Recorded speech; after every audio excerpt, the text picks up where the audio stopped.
राधे राधे दोस्तों, आप सभी को आज की स्वागत वीडियो का है। वह यह है, क्या जिन बर्तन में हम प्याज लहसुन का खाना बनाते हैं तो क्या उन्हीं बर्तनों में ठाकुर जी के लिए भोग बना सकते हैं, यानी भोजन पका सकते हैं। तो अधिकतर लोगों के मन में सबसे पहले यही सवाल आता होगा कि हमारे घर में तो लहसुन प्याज का भोजन बनता है, तो क्या हम लड्डू गोपाल की सेवा नहीं कर पाएंगे, उनका भोग कैसे बना पाएंगे और भोग कैसे पकाए। अगर हम अपने घर में ठाकुर जी को ले जाते हैं तो उनका भोग हम कैसे लगाएंगे और कैसे उनकी सेवा करेंगे। तो अधिकतर लोग इसी वजह से अपने घरों में लड्डू गोपाल नहीं लेकर के आते हैं। तो लोगों के मन में यही संदेह होता है कि मैं इतनी साफ सफाई नहीं कर पाऊंगी, इस वजह से अपने घर में ठाकुर जी को नहीं लेकर आती हूँ। तो आज की वीडियो इसी टॉपिक पर है। तो आज की वीडियो में आपको बनाने वाली हूँ कि लड्डू गोपाल का जो भोग है हमें उन बर्तनों में बनाना चाहिए जिन बर्तनों में हम भोजन लहसुन प्याज का पकाते हैं, तो किसी प्रकार फिर हम ठाकुर जी की सेवा कर पाएंगे। तो आज की वीडियो में मैं आपको बताने वाली हूँ कि किस प्रकार लड्डू गोपाल का भोग पकाकर आप अपने ठाकुर जी की सेवा पूरे भक्ति और भावों के साथ में कर सकते हैं। तो सबसे पहले तो लड्डू गोपाल को जगाने के बाद में अगर आप गर्मियों में लड्डू गोपाल को जगा रहे हैं तो आपको जल पिलाना है और तुलसी युक्त आपको जल पिलाना है। और अगर सर्दियाँ है तो लड्डू गोपाल गुनगुने दूध का आपको भोग लगाना है। उसमें भी आपको तुलसी दल जरूर डालना है, क्योंकि हमारे ठाकुर जी बाल स्वरूप है। तो बच्चे को जिस प्रकार जल्दी जल्दी भूख लगती है, तो ठीक उठाने के बाद में हमें ठाकुर जी को दूध का भोग लगा देना है, क्योंकि इसके बाद हमें बहुत सारी जो प्रक्रिया है पूजा की वो करनी होती है कि लड्डू गोपाल को हमें स्नान कराना है, उनको वस्त्र पहनाने हैं, उनके श्रृंगार करना है, पूजा आरती करनी है और उनके बाद में हम लड्डू गोपाल को भोग लगाएंगे तो हमें काफ़ी समय ये लग जाता है। और उसके उपरांत हमारे जो लाल है वह छोटे हैं तो उनको भोग लगती है। तो इसलिए आपको उनको उठा करके तुरंत उनको दूध पिलाना है, गुनगुना दूध भी आपको सर्दियों में लड्डू गोपाल को भोग लगाना है। तो अब बात करते हैं जिन बर्तनों में लहसुन प्याज का खाना बनता है और उन्हीं बर्तनों में आप ठाकुर जी का भोग बनाते हैं, वही भोग आप ठाकुर जी को पवा है तो क्या होता है। और अगर आपके मन में हृदय में अपने ठाकुर जी की प्रति भक्ति है, प्रेम है, भाव है और भगवान के प्रति आपका प्रेम स्वयं भगवान को पसंद है, तो फिर आपको कोई भी चिंता करने की आवश्यकता नहीं है, फिर आपको कोई भी रोक नहीं सकता है। और जिन लोगों के घरों में लहसुन प्याज का भोजन बनता है वो लोग बड़े ही प्रेम के साथ अपने घर में ठाकुर जी को ला सकते हैं और अपने भावों अनुसार उनकी सेवा कर सकते हैं। कलयुग का दौर है, अधिकतर लोगों के घरों में नॉनवेज बनता है, वो नॉनवेज खाते हैं और कुछ लोगों के घरों में प्याज लहसुन का भी भोजन बनता है और खाते भी है। तो जिन लोगों के यहाँ लहसुन प्याज का खाना बनता है तो उसके यहाँ कोई बुराई ही नहीं है, क्योंकि लहसुन प्याज को एक औषधि के रूप में माना जाता है, इसलिए खाने में कोई बुराई नहीं है। और ऐसा नहीं है कि जो लोग छोड़ चुके हैं या फिर जिनके यहाँ पर नहीं बनता है तो वो खाने लग जाए। जो लोग नहीं खाते हैं या छोड़ चुके हैं तो अच्छी बात है। लहसुन प्याज जो लोग साधु सत्य होते हैं वो लोग नहीं खाते हैं। शुद्ध सात्विक भोजन आश्रम में बनता है और उसी का भोग लगता है और उसी को वह ग्रहण ग्रहण करते हैं। जिस प्रकार भंडारे में आपने देखा होगा शुद्ध सात्विक भोजन बनता है, उसमें लहसुन प्याज का कतई प्रयोग नहीं होता है और उसी का भोग लगाकर सभी में प्रसाद वितरित किया जाता है, यानी बांट दिया जाता है।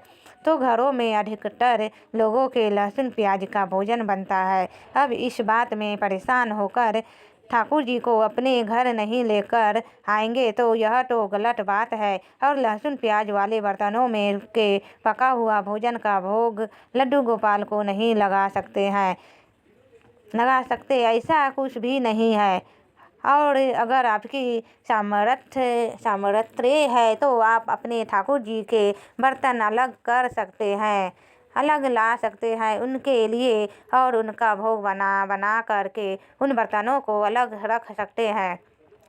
और कुछ लोगों का सामर्थ्य नहीं होता है तो देखिए, यदि आप ऐसा कर सकते हैं तो करिए, अगर आप ऐसा नहीं कर सकते हैं तो लहसुन प्याज वाले बर्तनों में ही आप भोग बना सकते हैं, यानी उन बर्तनों को आप अच्छे से साफ करके अगर आप एक बार धोते हैं तो एक बार और धो लीजिए, यानी 2 बार उनको साफ करके अच्छे से आपको चूल्हा भी साफ करना होगा। ऐसी बहुत सारी ऐसी चीज़ें होती है जो लड्डू गोपाल का जब हम भोग बनाते हैं तो उनमें हमें इस्तेमाल करनी होती है। इस स्लेब को साफ करना है, चाकू को साफ करना है, उन बर्तनों को अच्छे से आपको क्लीन करना है। तो यह सारी चीज़ें बहुत ही आसानी से आप कर सकते हैं, ऐसे आपको कोई दिक्कत वाली बात नहीं लगेगी। जब आप करने लगेंगे तब और भोग आप आराम से उनका बना सकते हैं।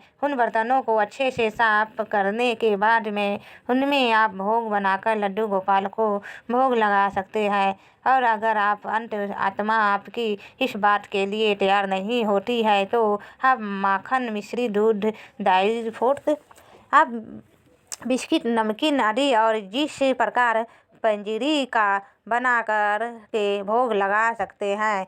1-2 दिन के लिए बना करके इकट्ठा भोग रख लीजिएगा। जो खराब ना हो तो इन चीज़ों का भी भोग लगा करके आप ठाकुर जी की सेवा कर सकते हैं। बिना गैस जलाए भी बहुत सारी ऐसी चीज़ें हैं जो लड्डू गोपाल को आप भोग लगा सकते हो और उनकी सेवा बहुत ही भाव से और प्रेम के साथ कर सकते हैं। देखिए, नेचुरल सी बात है, हम सभी गृहस्थी जीवन में जीते रहते हैं जिसमें घर के बहुत सारे कार्य होते हैं जो कि हम सभी महिलाओं को घर में करने होते हैं।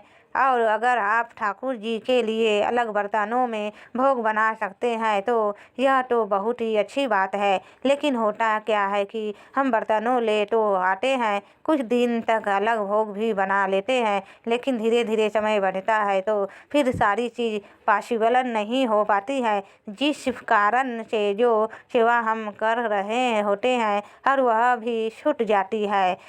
तो बस आप खाना बनाते समय साफ सफाई का थोड़ा ध्यान रखें, बर्तन अच्छे से साफ कर ले और उन्हीं बर्तनों में आप ठाकुर जी के लिए भोग बना सकते हैं, शुद्ध सात्विक भोजन का भोग लगा सकते हैं। और अगर आप नए नियम बनाने की कोशिश करेंगे तो वह ज़्यादा दिन नहीं चल पाएंगे। आप 4-5 दिन या 4-5 दिन से अधिक दिन आप कर तो लेंगे, लेकिन ज़्यादा दिन तक उन चीज़ों को नहीं कर पाएंगे। फिर जो सेवा आप दे रहे हैं वह भी नहीं कर पाएंगे। तो ठाकुर जी की सेवा को बोझ ना समझकर जितना आपसे हो पाए उतना सेवा करते रहे।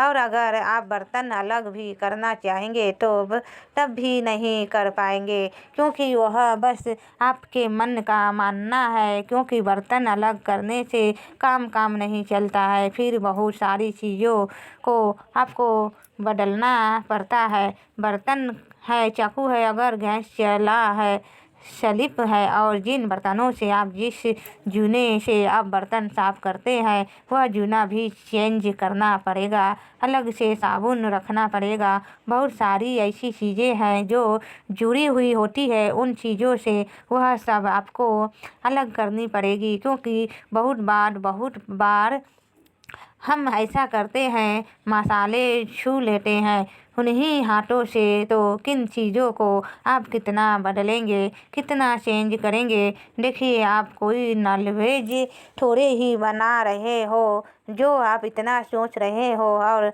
लहसुन प्याज के बर्तन को बस अच्छे से आप साफ करके भोग बना सकते हैं।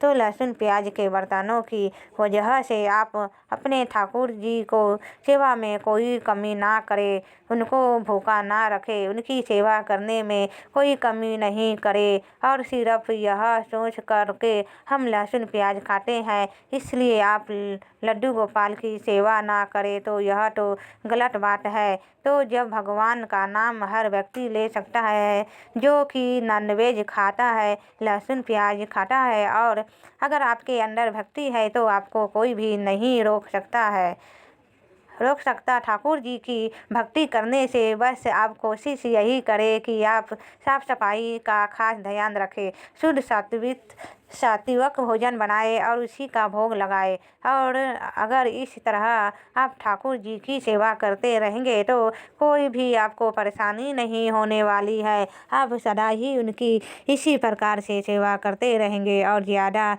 तामझाम अगर आप करना चाहेंगे तो वह सेवा आपकी कुछ दिन ही चल पाएगी, ज़्यादा दिन नहीं टिक पाएगी, फिर वो सारी चीज़ें आपको बोझ लगने लग जाएगी। तो ठाकुर जी की सेवा को अपने पर बोझ ना बनाए, जिस प्रकार आपका मन करे, भाव है आपका, उसी प्रकार आप अपने ठाकुर जी की भावों से सेवा करते रहे। किसी के बताए अनुसार आप अपनी चीज़ों को ना बदले, आपका जैसा भाव है आप उसी भावों से अपनी सेवा करें। और अगर आपसे यह भी संभव चीज़ें ना हो पाए तो देखिए, बहुत सारी ऐसी चीज़ें हैं जिनका भोग लगा करके हम ठाकुर जी की सेवा कर सकते हैं। यही ज़रूरी नहीं है कि जो अपने किचन में पकाया है वह नहीं चीज़ों का आप भोग लगा सकते हैं। दूध का भोग लग सकते हैं, आप फलों का भोग लगा सकते हैं, ड्राई फ्रूट है, बिस्किट है, नमकीन है, पंजीरी बना कर के आप रख लीजिएगा। बहुत सारी ऐसी चीज़ें हैं जिनका भोग लगा कर देखिए। मिश्री, माखन, यह चीज़ें बहुत पसंद होते हैं ठाकुर जी को, तो इनका भोग आप ठाकुर जी को प्रतिदिन लगा कर के, क्योंकि ठाकुर जी एक छोटे बालक है और उनको दूध का भोग आप ज़रूर लगाइए। तो देखिए, जिन बर्तनों में आप लहसुन प्याज का भोजन बनाते हैं उनमें भी आप ठाकुर जी का भोग भोजन पकाकर उनको भोग लगा सकते हैं अपने भावों से। तो आज का वो वीडियो है वह पूरा होता है। अगर आप लोगों को वीडियो पसंद आए हो तो प्लीज़ वीडियो को लाइक ज़रूर कीजिएगा, साथ ही चैनल को सब्सक्राइब करना ना भूलें। फिर मिलते हैं अगले वीडियो में। नमस्कार दोस्तों, राधे राधे, जय माता काली।